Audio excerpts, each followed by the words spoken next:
Hello, sacred music seekers, and welcome to Inside the Freya Suites.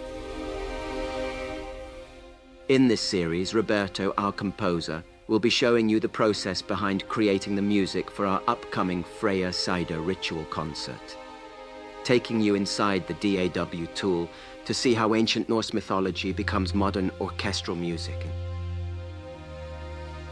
Today we're diving into Love and Passion. It is a piece about personal transformation and liberation.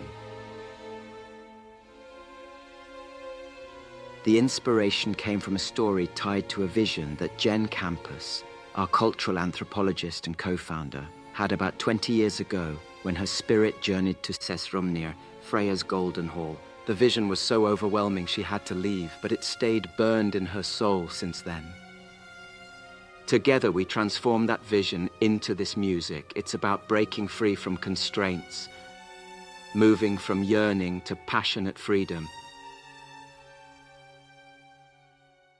Let me show you how this builds up through the composition.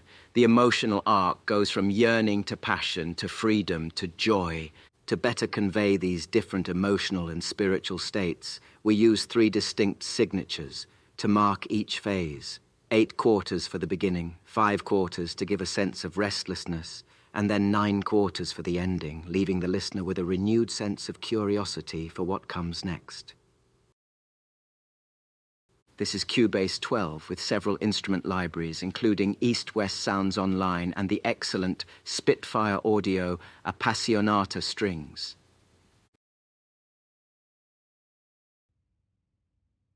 As you can see, the instrument tracks are grouped by type: woodwinds, strings, brass, percussions. Then each instrument category is split into specifics, be it violins, violas, cellos. Each group is routed to its own bus for detailed control of the reverb and mixing.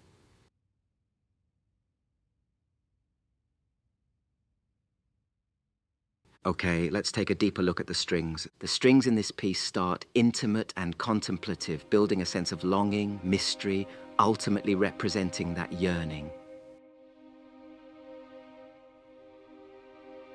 Watch how they build progressively. Each string section adds intensity as the longing grows. And in general, when composing in a tool such as this, it is easier to use a separate track for each articulation. Say one for violins vibrato or violins flautando for more granular control. Hence you can see the articulation tracks here.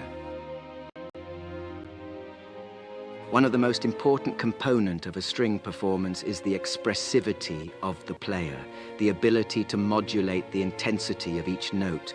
As a composer, I take the time to manually adjust each note's volume, modulation, and articulation in order for it to convey the emotion and vibe I am looking for. Here you can see the modulation track and how it affects the note. With libraries such as the Appassionata string, this extra time and effort really pays off. Moving on to the woodwinds.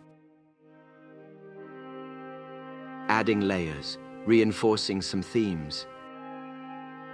Adding a hint of insecurity by using a small element of dissonance.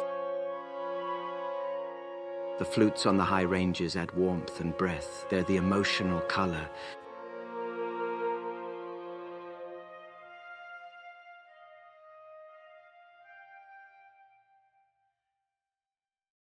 Now the brass. This is where the passion really ignites. They come in softly on a very different rhythmical structure than the strings, almost like an underlying contrasting layer, to infuse the harmonies with attention and building anticipation, a way to represent breaking the chains. Notice here how the trumpets and French horns push the melody towards freedom, while the heavier brass give weight to the emotional development. Again, a certain dissonance adds more tension, some ambiguity. Will our protagonist find the strength to meet Freya?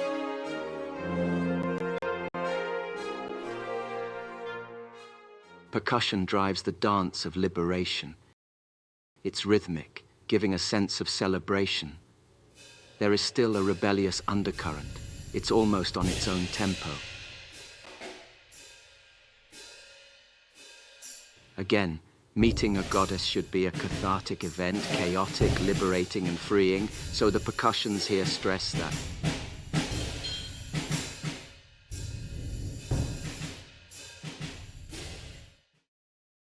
Here's the simulated soprano voice Roberto used for composing. He loves using this particular instrument from the Voices of Opera library from East West because it has modulation controls and a very good approximation of the range of a lyrical soprano, the range that he often uses in his pieces.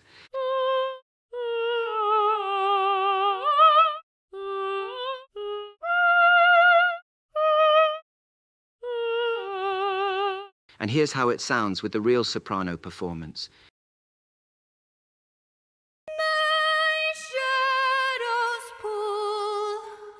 She embodies that journey from constraint to joy. Kelsey, a soprano from California, did an amazing job here, given the difficult tempo and signature changes and high notes I required. Here's how it all works together, from intimate yearning to passionate freedom.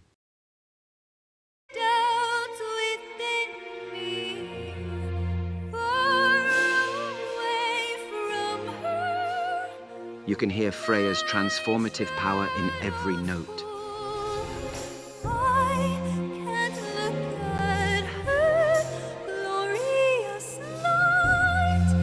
This piece is from Act 2 of our ritual concert, The Trials of Divinity, where Freya faces her greatest challenges and emerges transformed.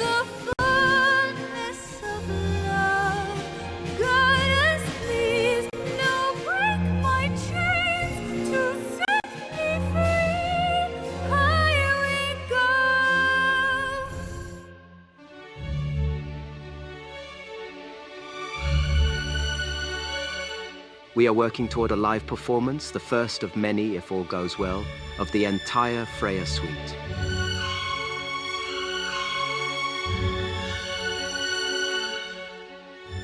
The world premiere will be held in a stunning location in Sardinia in June 2026, combining a soprano chamber orchestra with authentic ritual elements.